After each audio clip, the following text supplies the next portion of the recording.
Hello everybody, and welcome back to DC Universe Online, and today we're covering the villains that I've created. All of them, well, most all of them.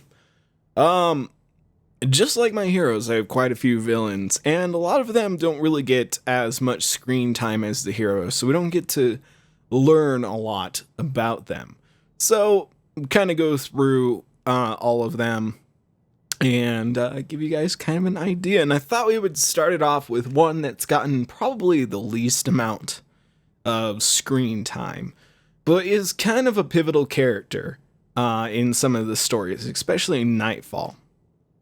But he is Maxmillian Eels. Maxmillian Eels is just kind of a mobster. He works with the Falcones. He kind of has his hands in everything.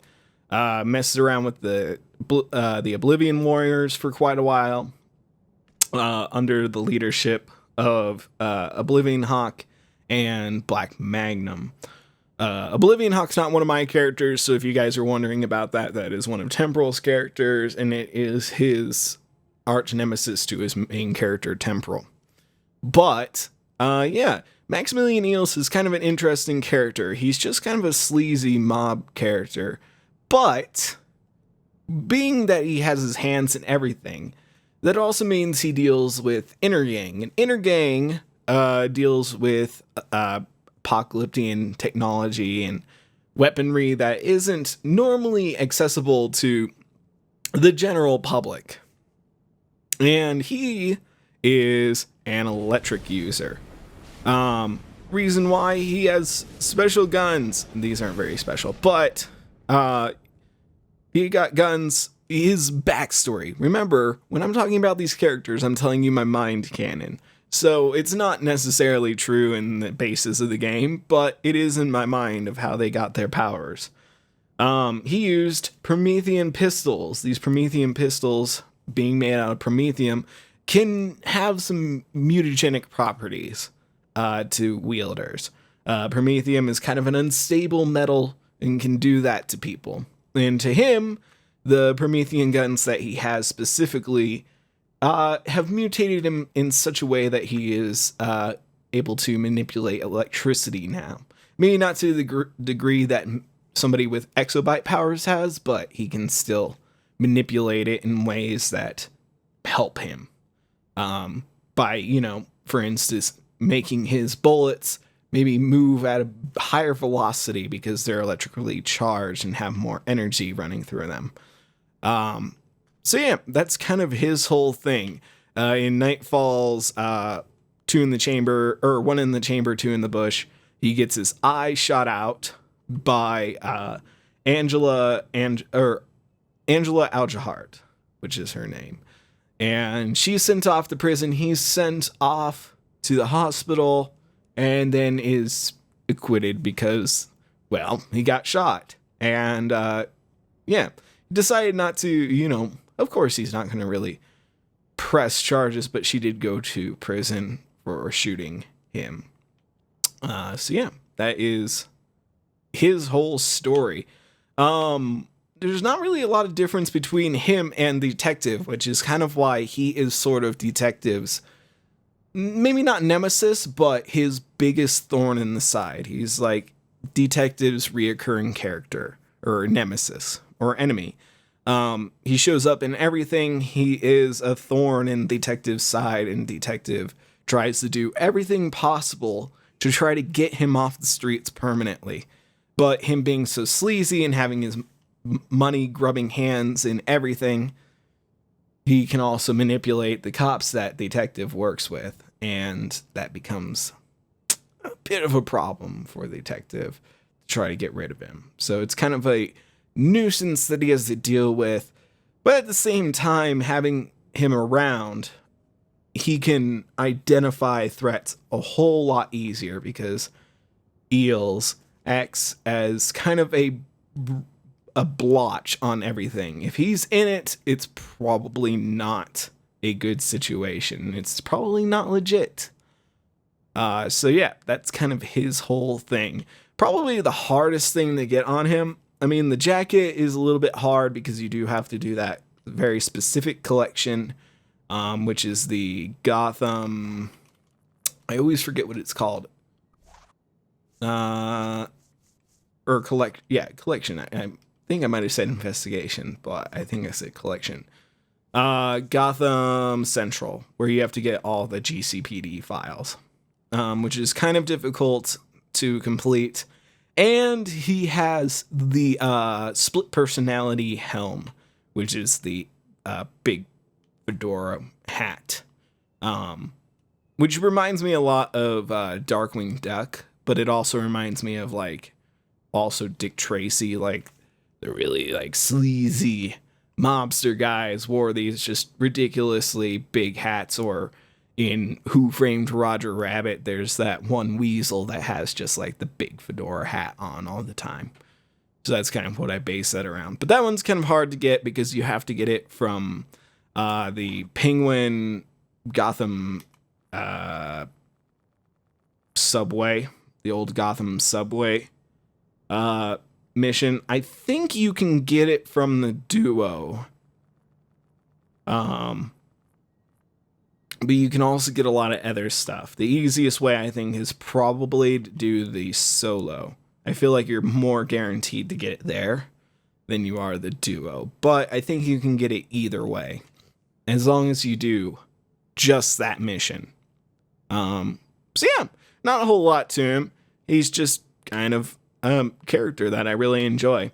And I tried to make his base.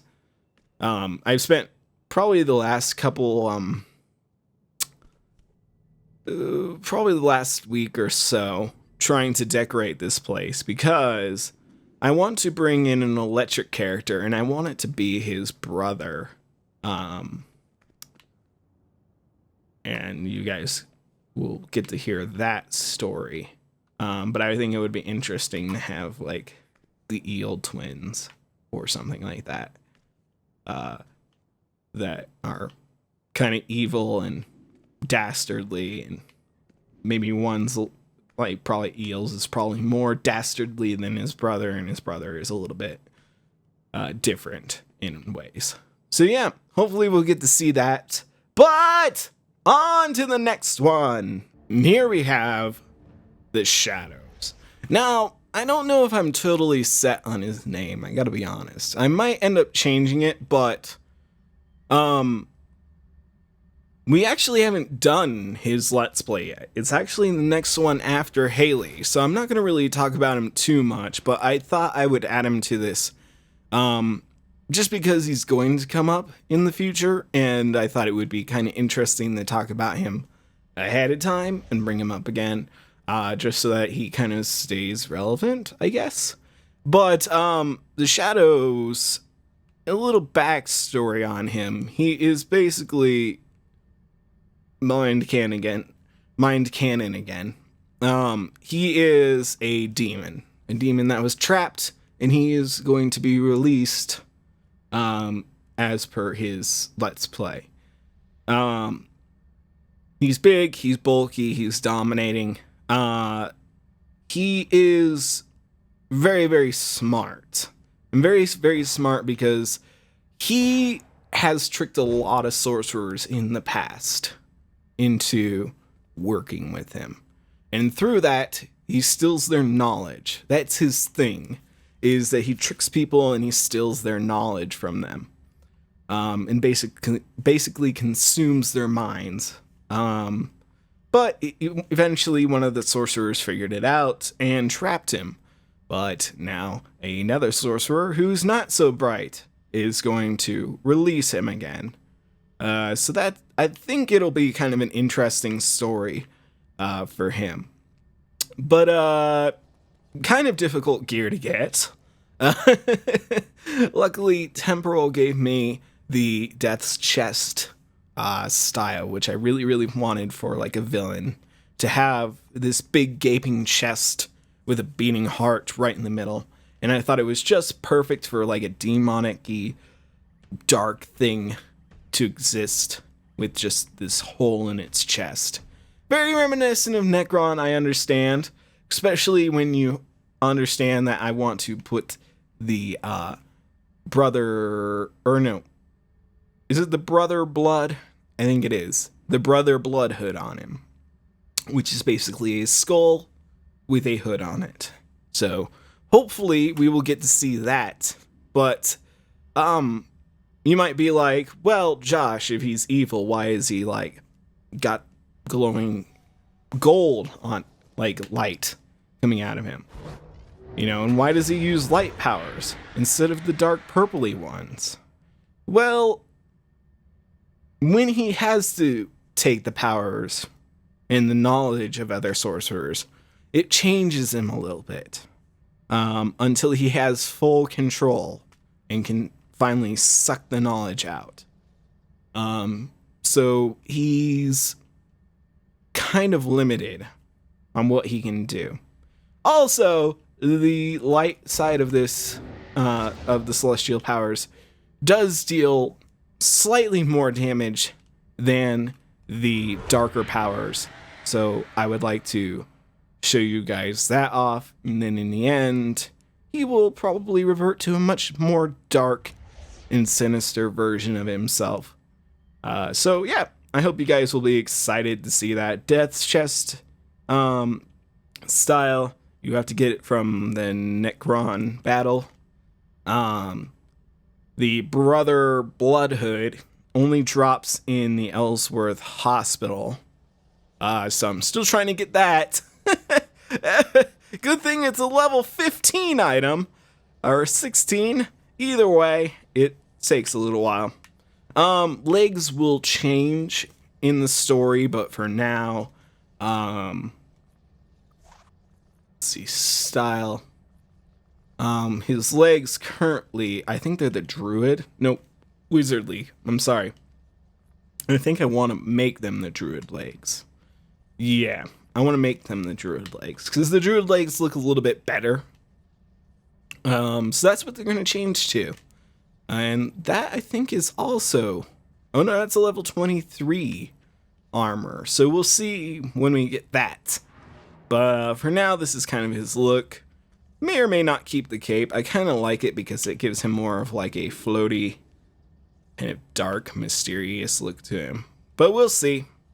Also, you might be like, why did you name him the Shadows and not some demonic name? Well, that's because you guys will get to learn his name. And it's very hard to pronounce. Anyway, on to the next one. Some people's favorite, Blindvine. Blindvine was actually kind of a difficult one for me, but I think he was well received. I had a lot of people asking me to do nature. I never really wanted to create a nature character, and when I was trying to create him, it was difficult, because mostly everyone took the names, so I had to come up with a different story for him. But Blindvine used to be called, I don't actually have a first name for him. Let's call him Greg. No, I'm just kidding. But he was referred to as Agent Thorn, and he was a assassin for hire. Kind of like Deadshot or any of them. He was an ace sniper and could take people out at a very, very far distance. But, unfortunately, he was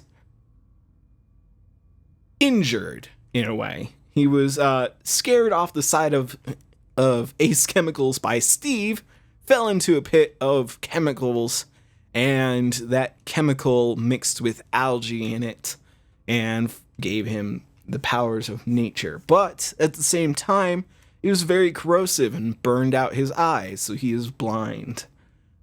Which was very, very bad for him, as being somebody who has spent his entire life becoming an assassin, working in the military, to learn all that training and everything.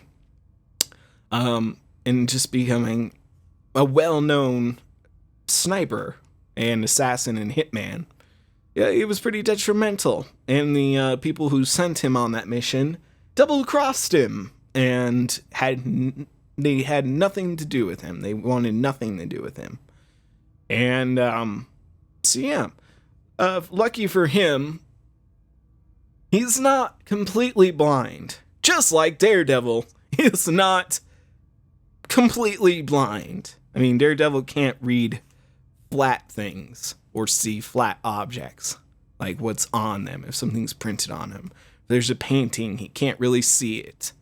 If there's words on a sheet of paper, he can't read that.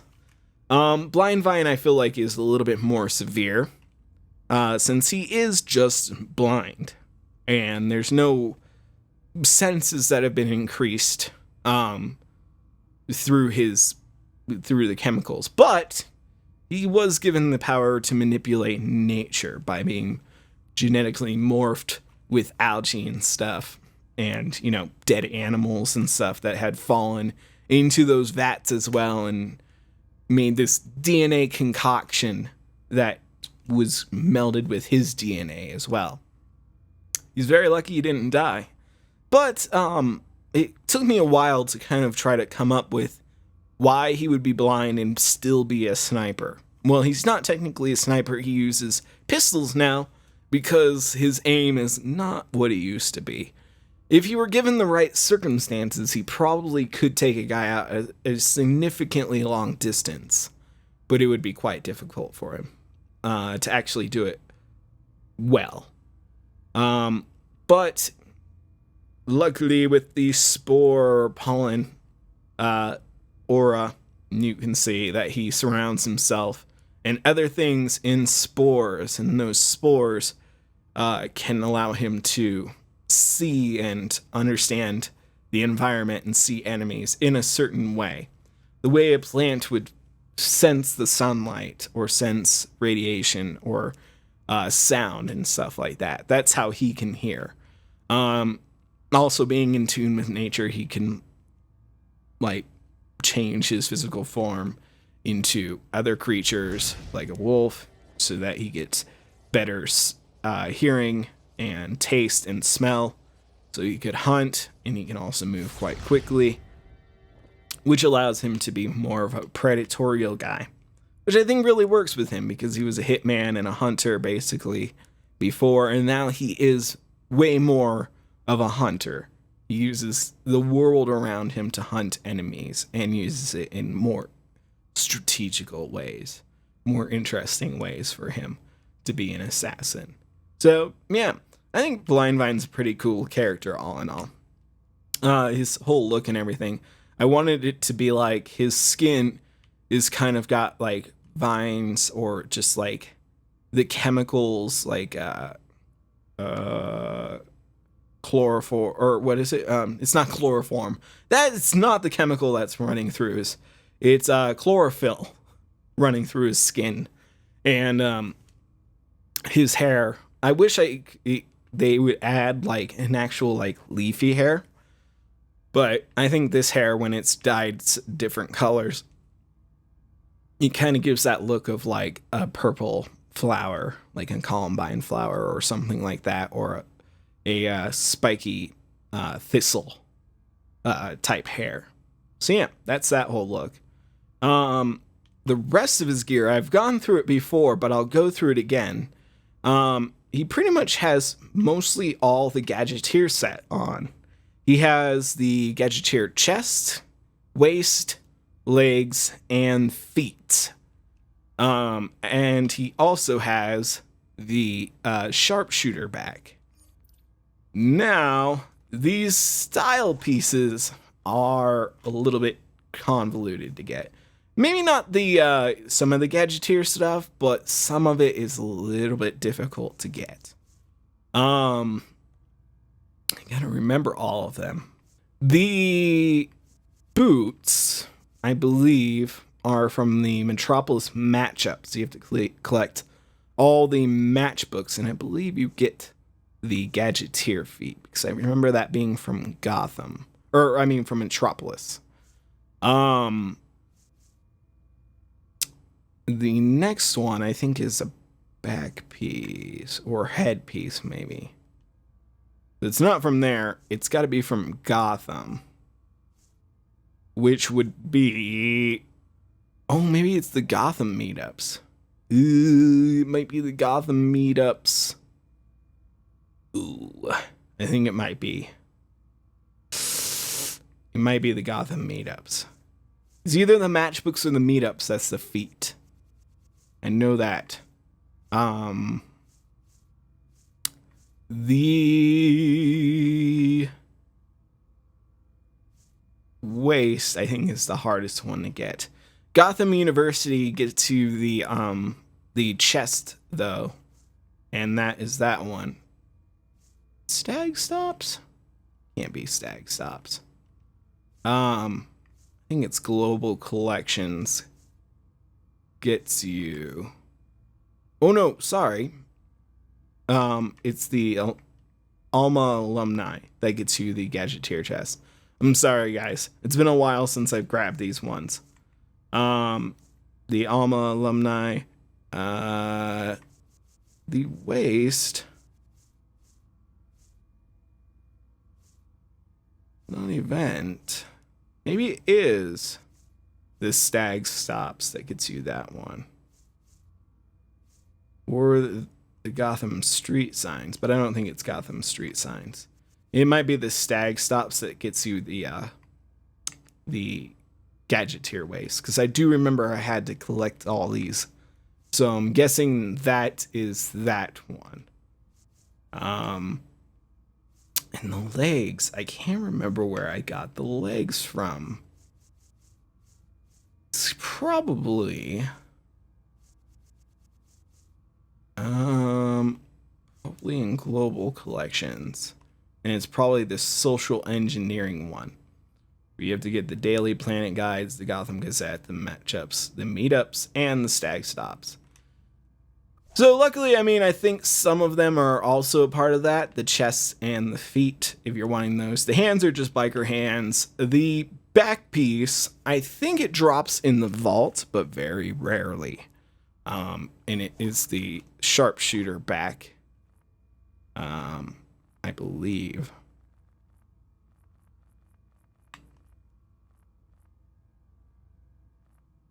Yeah, sharpshooter back. I believe it drops in the vault. Otherwise, you can just buy the style from the style vendor. It does cost 70 marks of triumph. I think there's other places that it drops, like in later content, as just standard gear. Possibly from stuff, I think maybe like the Gotham, or you know, the Gotham nightclub duo, I think might drop it. And I think some stuff further on as you're leveling might drop this style, but really the biggest two places you're probably going to find it is the vault or the style vendor. I got it from the style vendor because that was the easiest way and it did not drop often enough for me to get it. It was annoying. But yeah, it is kind of one of those rarer pieces, or you could probably get it from a Prometheum lockbox if it drops for you. But again, that's probably pretty rare, just like the vault. So yeah, that is Blindvine, and I really like him. I think Blindvine can be a really interesting character, and you'll get to see him play out a little bit more in some future episodes because he knows some people, and some people know him. So we'll get to see that. But on to the next one. We have Frostbreaker. Frostbreaker was actually the one that I think I came back to doing the Let's Plays with. So we haven't actually visited Frostbreaker in quite some time. But he's actually a pretty interesting character. He's a speedster and he has the ability to manipulate ice. I haven't decided whether or not he can do it because of the suit he wears, or if it's just an innate ability. I think it might be a mix of both. Maybe his body can manipulate ice in a certain way, but his suit allows him to amplify that. And then he is also a speedster from that. He doesn't have much of a backstory. He doesn't really like to talk to people. He is a kind of a grumpy guy. I don't think... I would say he has kind of this different personality compared to what he is. He doesn't stay cool in situations. He has a really hot temper, and he doesn't like anybody really. And that's what drives him kind of to be evil. But I think at the same time, he doesn't really know why he wants, like, what he wants to do as an evil person. He doesn't really have a plan to do anything. He just wants to do evil things. And you guys will get to see a lot more about him. Maybe not his past, but where he's going. And as kind of a newer villain and trying to find his place in the world, he doesn't have good judgment on the people that he meets. And most of the time, he always bases himself on being way more powerful than anyone else that he comes in contact with. So he doesn't really get bothered by working with other people unless they piss him off, and then he freezes them in a block of ice and walks away, and that's pretty much it. But yeah, I think he's going to be kind of an interesting character to see. Yeah, hoping for good things there. Style-wise, okay. As a villain, it's really difficult if you don't pick the right mentor to get the antifreeze pants, but I really wanted to do an ice character and give him the antifreeze style, because I never, ever, ever see people wearing the antifreeze style, and I personally think that it's really kind of a cool style if done right. Although the like layer underneath of it kind of looks like pajamas or like long johns, but done right, I think it looks really, really cool. And for him being a speedster, it gives him a little bit more of a slimline look to him, while also being kind of this mangled, kind of like electronic-y piped, like a refrigerator, basically. It wasn't until recently that we put the Owen back on him. But yeah, it looks pretty cool. Kind of gives him like that he has this like ice radiator, like a cooler type thing on his back. But yeah, everything is on his shoulders, chest, waist, hands, and legs are all antifreeze style. And those are pretty easy to get, other than the legs in certain instances. But you can usually get those doing the 1 to 30. They drop usually in the Mercy Hospital, where you fight Mr. Freeze, so you can get most of those there. The helm is the Captain Cold helm. And I think someone sent me this in the mail, I believe. And I don't remember who, and I apologize who sent it to me. But yeah, I absolutely love that helm. I thought it was perfect for Frostbreaker.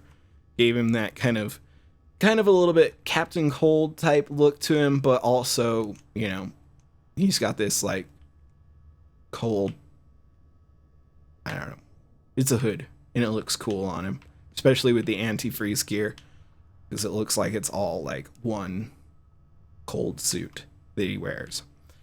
Feet wise, I really kind of wanted these feet for him compared to the other ones. They might change in the future, but I really liked the what is it called? Bulwark of Madness feet. They kind of remind me of ice skates in a way, because they have that sharp blade on the back. Not on the bottom like ice skates, but it just kind of reminds me of that. You know, when he's running, they're kind of like ice skates for him, almost, in a way. And also they make him look really cool when he walks around. Makes him look like he has like animal feet, like hooves when he walks around. Or that he's walking like more on his tiptoes when he walks. And I kind of like that idea. That he's being super quick on his feet all the time. But yeah, he's just kind of interesting character. There's not a lot of story to him. I had some story in my mind, like, that he was abused and then orphaned, but I don't have anything that's, like, concrete. So, yeah. But you guys will get to see a lot more of him on the next episode of Nightfall's Black and White, and get to see kind of where his mind is going as a villain. He definitely wants to be a villain and not a hero, but I think he also wants to walk that line of uncertainty. Like, he goes by his own morals, and sometimes there's evil that's more evil than him. But yes, on to the next character! We have Brother Hellfire. Brother Hellfire, if you didn't already catch the idea from his name, he is a worshiper of Trigon, and seeks to gain Trigon's power rather than just raise him from hell, basically. He wants to actually obtain Trigon's power and rule the world and have all that strength and power and be able to manipulate the world. He digs himself pretty deep into the occult. He is Russian. He grew up in Russia, and over the last century is 100 years, right? Last 100 years, he has met people that have trained him, have taught him things, and have given him very specific abilities. And through all this, he's still on a quest to become more powerful. That's really his goal, is to be the most powerful person ever. Have no competition. And so that's kind of just his thing, is that he just wants to be powerful. He's power hungry. And that makes him evil, because he will do evil things. And he is not a good person. And he's extremely manipulative, too. Which you guys will get to see. And I hope you guys enjoy him, because I think he's kind of an interesting, kind of a mysterious character almost, even though he is very blatant about himself. He also is generally not very angry all the time. He is very cool under pressure or in any situation. Oh, we got a cat in the halls of time. That's awesome. But yeah. He is a fire user. Hence, Brother Hellfire. So yeah, he is... I don't want to say too much, because you guys will get to learn about his story. But yeah, he's going to be teaming up with Frostbreaker. You got to see a little bit of that in Frostbreaker's Let's Play. He offers Frostbreaker more power, and you guys will get to see what he means by more power. I really like the idea that because of what he's doing, you know, trying to raise Trigon, this used to be his church that he created to create followers. You'll get to see one of his disciples, one of his only disciples that still is alive, named Scourge. And Scourge is just kind of a disciple of the Church of Hellfire, which is kind of like a sect of the Cult of Blood, in a way. But not connected with the Cult of Blood, or not associated with them, but based around the same idea. But I like the whole idea that because of what he's doing, hell is slowly seeping into this church and slowly consuming it. But he doesn't mind, because he is very happy to watch hell consume the earth and revel in it. That is kind of his thing. He lives in violence. As for his style and everything, I think most of it's pretty easy to get. Maybe not so much these days. But just wise, I think it's just the short slimline or something like that. Short sleeve slimline. Yep. You can get that from any of the vendors in the Hall of Doom or the Hall of Justice. Legs, I believe these are just slimline. I apologize, I got the hiccups all of a sudden. Same with those, you can just get them from the vendors. The harder bits, they're only hard now because the Prometheum lockboxes have been watered down quite a bit. So these don't drop nearly as commonly. But his feat style is the Master Mercenary style, and you can usually get that from the lockboxes or from the broker. Same with all these other ones. His waist is the Lethal Zealot, and his hands are the Daring Vigilante. So that's his kind of style. I liked it to be kind of like spiky, but not demonic, but reminiscent of demon like style to him. And also very tactical because he is very good in battle. He has been well trained over the years by very many people, one of which you guys know, and that will be fun to hear that story, I think. But we will leave him there, and we'll go on to the next one. We have Paradarx. Now, Paradarx, most people know him. He's been probably the main antagonist through everything. He is a time traveler. It has very similar powers to Quantake, but his are obtained in different ways. His body is very attuned with getting I guess just paradox energy that allows him to manipulate time. His body is very attuned to that. But in his dimension, his Earth, rather, he was attacked by that Earth's Quantake. And that Earth's Quantake is a much darker version of Quantake. Kind of like if you took Quantake and you gave him the rules that Shadow Justice follows. Quantake is a little bit more drastic with the things that he does, and if he did it Shadow Justice's way, he would become more violent and aggressive towards anyone.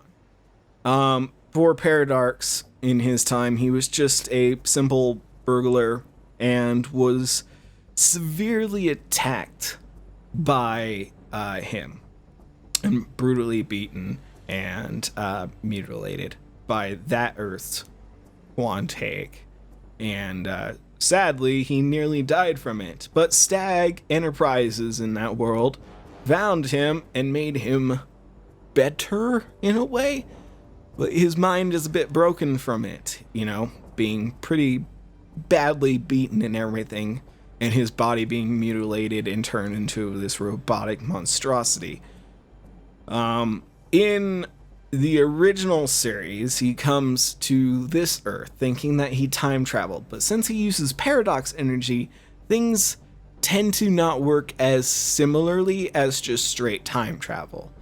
Things can get a little bit off, and for him, not really understanding what time travel is exactly and how to use it properly and how to understand where he is in time, he assumes that this is the past for his Earth. It is not. His Earth, it will still go on. He will just not be in it from the point that he left and came to here. And now he only affects our timeline.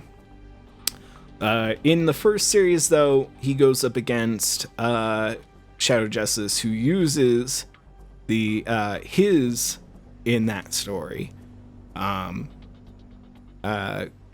quantum spectrum device to basically try to destroy Paradarx with time energy and launch him into a different reality.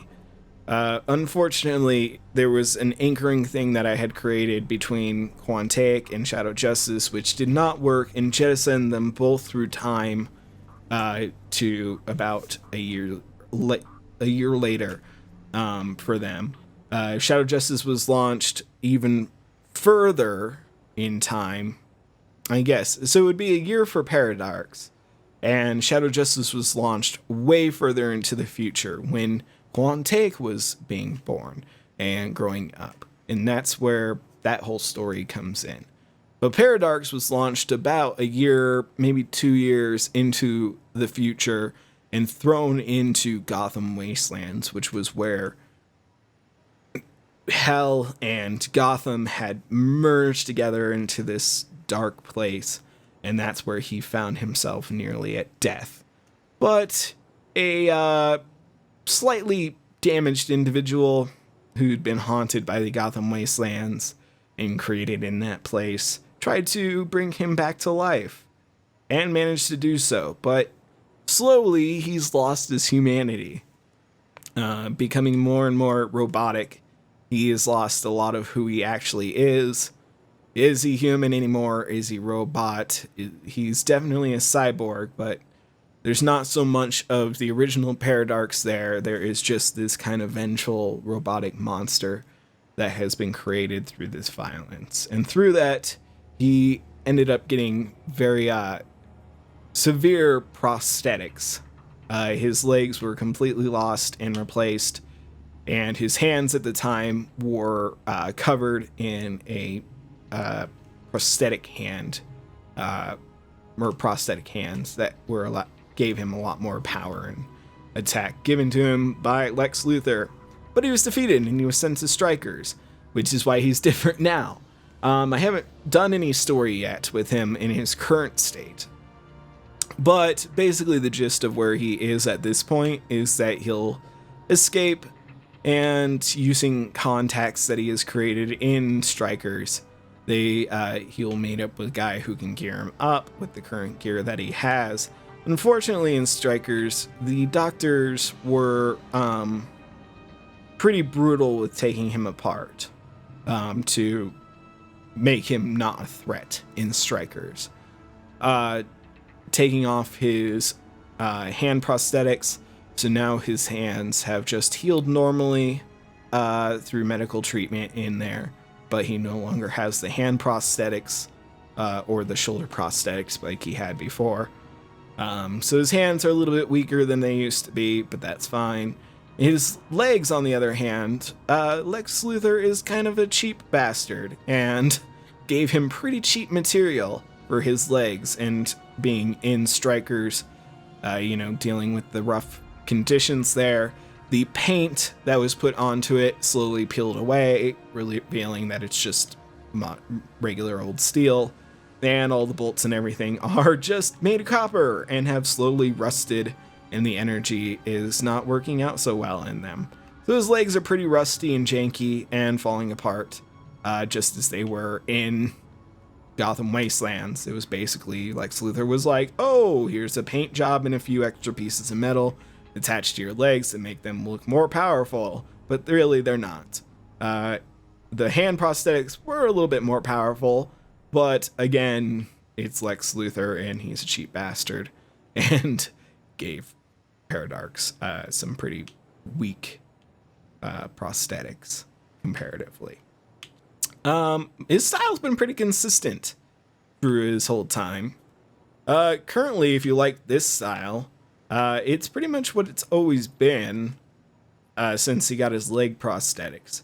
But his head has always been the full domino, even when he had this face. Which one is it? Servant of the Grand Master, which is what he had in Event Horizon, which I really liked how that looked, because it looked like his mask was torn and just kind of placed around his robotic face.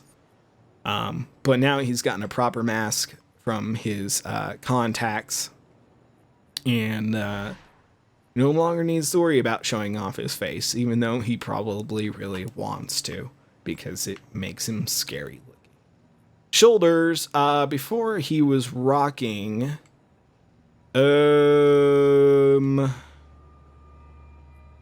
Fourth World shoulders in Event Horizon. They were painted more to match the hand style, but now he has on, I think they are the Tech Ninja shoulders. Yeah, Tech Ninja shoulders.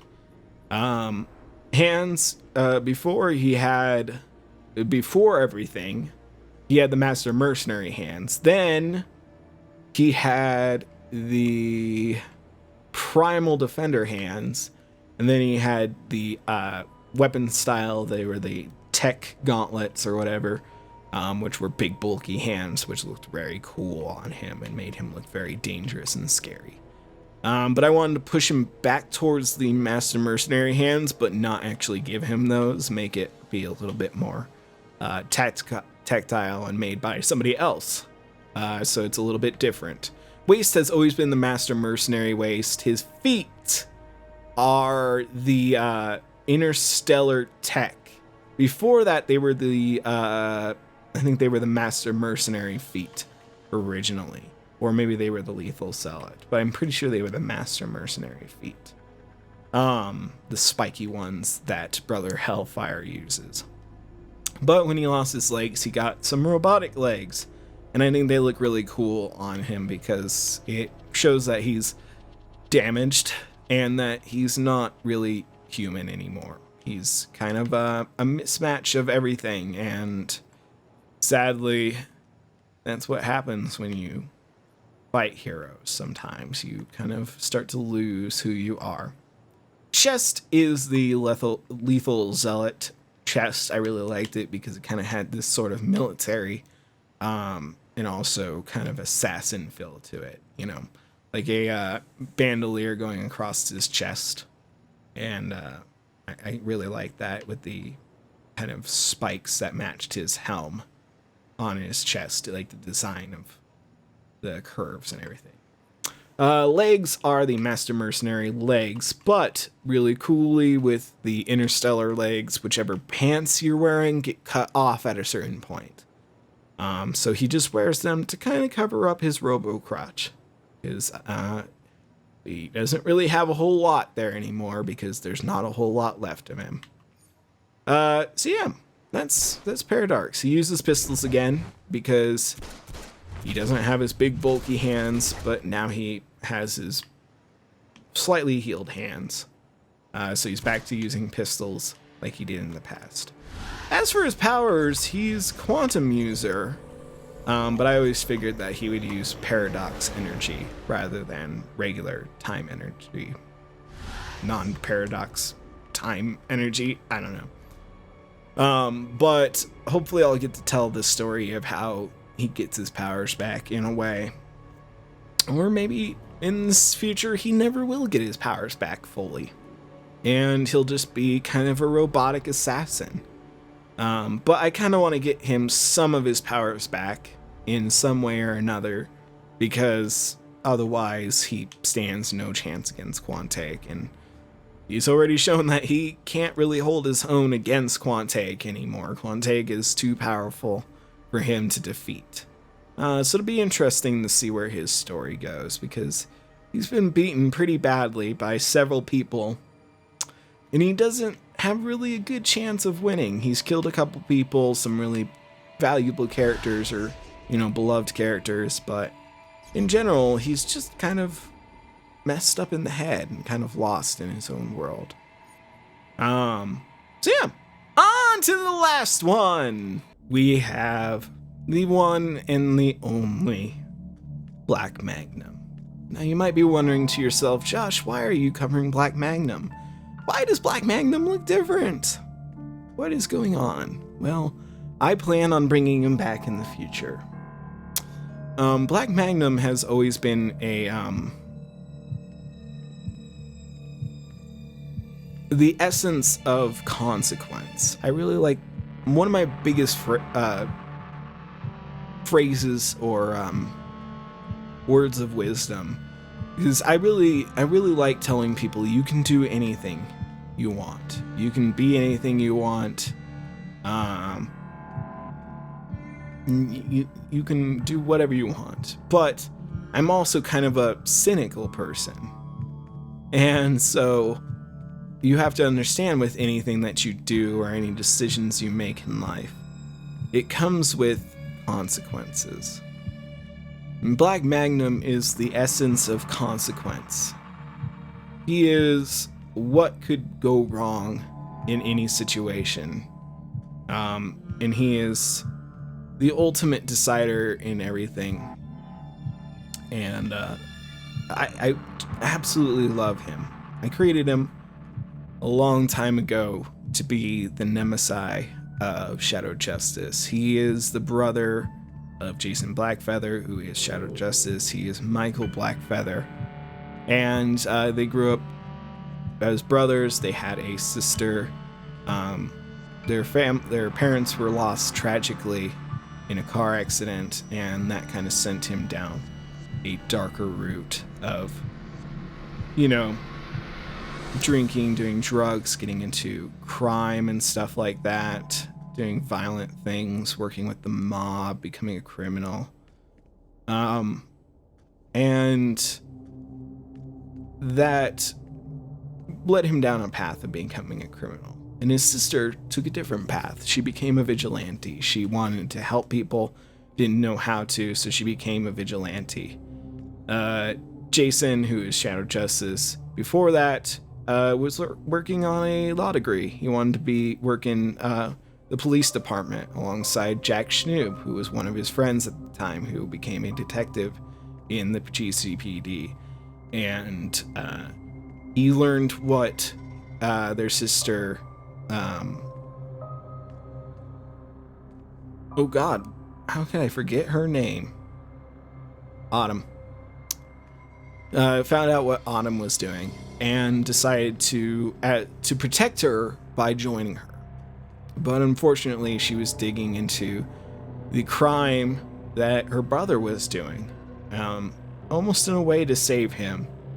But Michael, or Black Magnum, did not know that at the time. And unfortunately was basically talked into killing her. He had to take out this vigilante who's getting into our business. And he was a part of the group that killed her. And when he found out that Jason, or Shadow Justice, did not tell him that this was the situation that he could have avoided, and that he basically was the one who killed their sister, his mind cracked and he went insane. And after that, he sought vengeance against Shadow Justice for basically killing their sister in his mind. It's his fault she's dead, not his. He was in the right. They were in the wrong. They lied to him. So he lost his mind. And then later on, when Shadow Justice died, he lost his mind again. And he sank further into the rage and the insanity and the madness and became a Red Lantern, using a Red Lantern ring and saying the Red Lantern oath and giving out his life to the Red Lantern power. The hate. Going up against Quantaic, but in the end, it was his brother who ended his life. But I don't want to end Black Magnum there.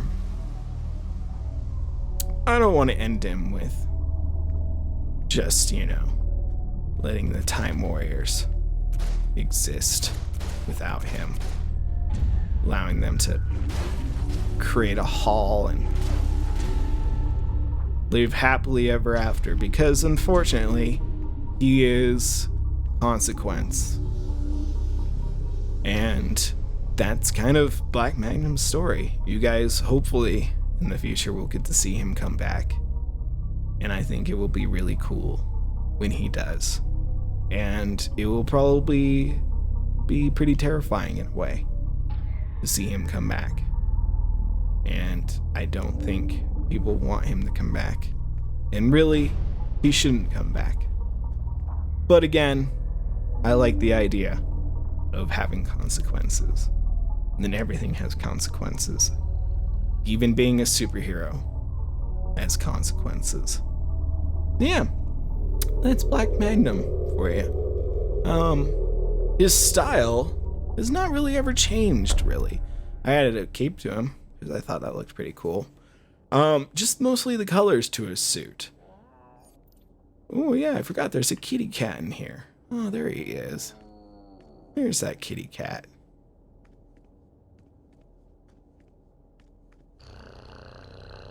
Well, hello, kitty cat. Aren't you a cutie? But his style hasn't really ever changed. He has the Bulwark of Madness shoulders. He has the Mercenary's Malice hands and feet. The legs are the Lexcor style legs, I believe they are. The legs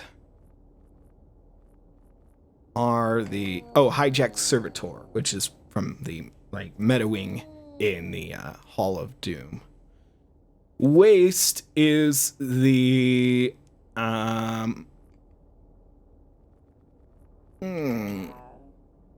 checkmate style waist, which you can get from a briefing, I believe, in the 1 to 30 stuff.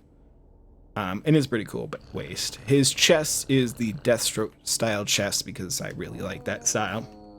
And his helm is a little bit harder to get. It is the SCU style, and you can get that from collecting, I think it's the Steelworks scraps is the feat for that, or the collection for that. The Metropolis one. Where is it? I think Steelworks scraps will get you that helmet. I really liked it because it kind of reminded me of the Dead Space helm, and I really like that. Really kind of, because in Dead Space it's the hero's helm, but it's super creepy in all ways. Like, it is just a terrifying helm to look at. But I really like that whole style that it had. And it also kind of reminded me of a knight. When I first created him, I told you guys about his style, and he wore a lot of gold and white with little shades of black because gold makes him feel like he's royalty. You know, he's powerful, he's smart, he's got wealth and money and all that. His prowess is much higher than everyone else's. The white, he still sees him in the right, so he wears a lot of white, and the black was just kind of to accentuate that white. And then he became a Red Lantern, and the white was replaced with red, and I think the gold became black at that point. In the future, he's going to change a little bit more, and I think he's going to live more up to his name of being Black Magnum. Just a dark, terrifying being. Yeah, I hope you guys enjoyed seeing all my villains and all my heroes. If you haven't seen the heroes video, you should go check that out because it is quite fun to talk about all the heroes. I hope you enjoyed all my villains, and I hope you guys will enjoy all the series in the future involving these guys, bringing them back. I mean, it's really hard for me to kill off characters, and especially evil ones, because I don't think it's so easy just to defeat a villain and hope that he's gone forever. You know, that's a harder thing to do for a hero. I think it's a lot easier for a villain to just keep coming back. Kind of like, you know, like herpes. Herpes that just won't go away and just keeps coming back to haunt you all the time. Just haunt where you live and come after the people you care about. That's evil. And so, yeah, I think Black Magnum, out of anybody, I think he embodies evil, like darkness. He came from a good place and delved into a dark place and went and just continued downward into that dark place, gleefully into that dark place. So yeah, if you enjoyed this video, you should hit that like button and I will see you all next time.